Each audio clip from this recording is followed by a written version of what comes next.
భక్తి సమాచారం. వాట్సాప్ ఛానల్లో జాయిన్ అవ్వండి. అన్ని విశేషాలు ఎప్పటికప్పుడు తెలుసుకోండి. మీరు అనుకున్న సంకల్పం చాలా గొప్ప సంకల్పం. చిన్న పిల్లాడి దగ్గర నుంచి ఒక ఎదిగి జీవితంలో స్థిరపడే వరకు ఒక వ్యక్తికి రామాయణం ఎన్ని దశల్లో, ఎన్ని రకాలుగా, ఎన్ని విధాలుగా ఉపయోగపడుతుందో మీరు అందరికీ దాన్ని చేరువ చేసే ప్రయత్నంలో ఉన్నారు. కానీ ఇక్కడ ముఖ్యంగా మారాల్సింది ఆ విద్యను చెప్పేవాళ్ళు, బోధించేవాళ్ళు, తల్లిదండ్రులు, టీచర్స్, మన చుట్టూ ఉన్నవాళ్ళు. ఫస్ట్ వీళ్ళల్లో మార్పు వస్తే పిల్లల్లో ఆటోమేటిక్‌గా మార్పు వచ్చేస్తుంది. దానికి సొల్యూషన్ చెప్పమంటారా? ఇప్పుడు పేరెంట్స్ కి టీచింగ్ చెప్తానంటే ఎంతమంది పేరెంట్స్ వస్తారు చెప్పండి? నువ్వెవడో నాకు చెప్పడానికి, మాకు రామాయణం తెలుసంటారు, అవునా కదా? పేరెంట్స్ లో మార్పు రావాలంటే మారాల్సింది పిల్లలు. ఎప్పుడైతే పిల్లాడు మారతాడో, పిల్లాడు మొబైల్ ఫోన్ నేను రోజుకి 5 నిమిషాల కన్నా ఎక్కువ వాడకూడదు, లేకపోతే అరగంట కన్నా ఎక్కువ వాడకూడదు, ఒక నియమాన్ని వాడు పెట్టుకుంటాడు. భోజనం చేసేటప్పుడు ఫోన్ మాట్లాడకూడదు, పూజ చేసేటప్పుడు ఫోన్ మాట్లాడకూడదు, డ్రైవింగ్ చేసేటప్పుడు ఫోన్ మాట్లాడకూడదు అన్న నియమాన్ని పిల్లాడు ఎప్పుడైతే నేర్చుకుంటాడో, వాళ్ళ తల్లిదండ్రులు బైక్ లో వెళ్తూ ఫోన్ పెట్టుకున్నారనుకోండి, మొదట వాడే ప్రశ్నిస్తాడు. అవును. ఏంటి నాన్న నువ్వు చేస్తున్నావు ఇలాగా, నాకు చెప్పాల్సినడు అని అంటాడు. అప్పుడు ఆ తండ్రి ఈగో, ఆ తల్లి ఈగో దెబ్బతిని సంస్కరించబడి, నా పిల్లాడు మంచి చెప్తున్నాడు నేను వినాలన్న స్థాయికి వాళ్ళు మారుతారు. ఇది సైకాలజీ అమ్మా. చిన్నప్పటి నుంచి పెద్ద అయ్యేంత వరకు మనం నేర్చుకునే స్థితి ఎలా ఉంటుందంటే, చిన్నప్పుడు మనకేం తెలియదు, నేర్చుకోవాలని ఉంటుంది. పెద్ద అయ్యే కొద్దీ నాకు తెలుసులే, నాకు తెలుసులే, నా కష్టాలు వేర్లే, నా కష్టాలు వేర్లే అనే ఆలోచన అలవాటు అయిపోతుంది అనమాట మనకి.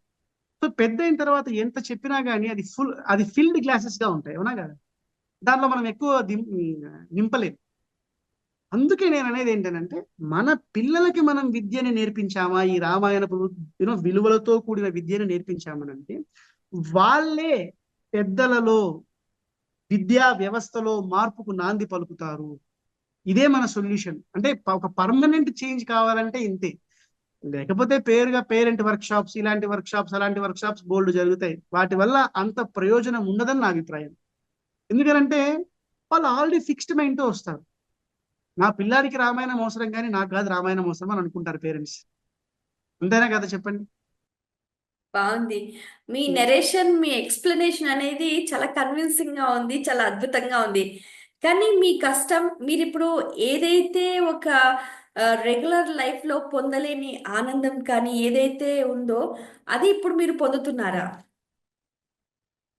అగైన్ లేకపోతే ఏదైనా అయ్యో! మిస్ అయిపోయామే అన్న ఫీల్ ఎప్పుడైనా కలిగిందా? ఈ ఈ జర్నీలో మాకు తెలిసింది ఏంటంటే, ఆనందం అన్నది బయట ఎక్కడో ఉండదు, మనలోనే ఉంటుంది. ఆనందాన్ని నీ అంతరంగంలో నుంచే అన్వేషించు, నీ అంతరంగంలోనే అన్వేషించు అన్నది ఒక మంచి సూత్రం మేము తెలుసుకున్నాం. అయితే నేను ఉద్యోగం చేసి ఎన్ని డబ్బులు సంపాదించినా, ఎన్ని ఇల్లు కొనుక్కున్నా రాని ప్రశాంతమైన నిద్ర నేను ఇప్పుడు ప్రశాంతంగా నిద్రపోతాను. అదైతే గుండెల మీద చేసుకొని చెప్పగలుగుతాను. అండ్ ఆ రామాయణాన్ని చదువుతున్నప్పుడు నాకు ఏం వస్తుంది అని పక్కన పెట్టండి, రోజులో రామాయణాన్ని నేను చదువుతూ ఉన్నప్పుడు, ఆ శ్లోకాలను నేను మళ్ళీ మళ్ళీ చదువుతూ ఉన్నప్పుడు ఆ కలిగే ఒక అనుభూతి ఉంది చూసారా? ఆ అనుభూతి ఎన్ని కోట్లు ఇచ్చినా, ఎన్ని గుర్తింపులు వచ్చినా, ఎన్ని బిరుదులు వచ్చినా, లేకపోతే ఎన్ని సత్కారాలు లభించినా గానీ అది రాదు. ఆ రామాయణంలోని శ్లోకంతో ఆ శ్లోకాన్ని నువ్వు చదువుతూ ఉన్నప్పుడు ఒక తల్లిలాగా ఆ శ్లోకం మనతో మాట్లాడుతూ ఉంటుందన్నమాట.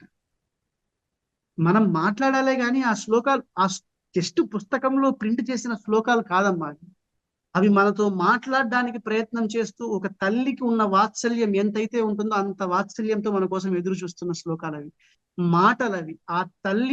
ఒక తల్లి ఒక పిల్లాన్ని ఎలా అయితే నిమురుతుందో ఆ శ్లోకాలను మనం పట్టుకున్నప్పుడు ఆ ప్రతి శ్లోకము, పాదము, పదము మనల్ని నిమురుతూనే ఉంటుందన్నమాట.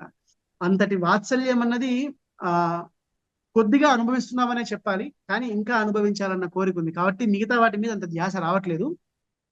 బాగుంది. శ్లోకాలు మాట్లాడతాయా అని అంటే వినడానికి విచిత్రంగా అనిపిస్తోంది. శ్లోకాలు మాట్లాడటమే కాదు, శ్లోకాలు ప్రేమిస్తాయి నేను, వావ్! శ్లోకాలు రక్షిస్తాయి నేను. శ్లోకాలు రక్షిస్తాయన్న మాటైతే వాస్తవం గాని, శ్లోకాలు ప్రేమిస్తాయన్నది కొత్తగా వింటున్నాం. అంతే కదమ్మా. ఇప్పుడు తండ్రి గురించి ఎవరు చెప్తారు మనకు చెప్పండి? తండ్రి గురించి మనకు చెప్పేది ఎవరు? తల్లే కదా. మరి రామయ్య మన తండ్రి అయినప్పుడు, రామచంద్రుడు మన తండ్రి అయినప్పుడు, ఆ రామచంద్రుడి గురించి చెప్పింది ఎవరు మనకి? రామాయణం. అంటే రామాయణం మన తల్లే కదా. మరి తల్లి అంటే వాత్సల్యానికి ప్రతిరూపం కదా. For more videos like this, subscribe Big TV channel.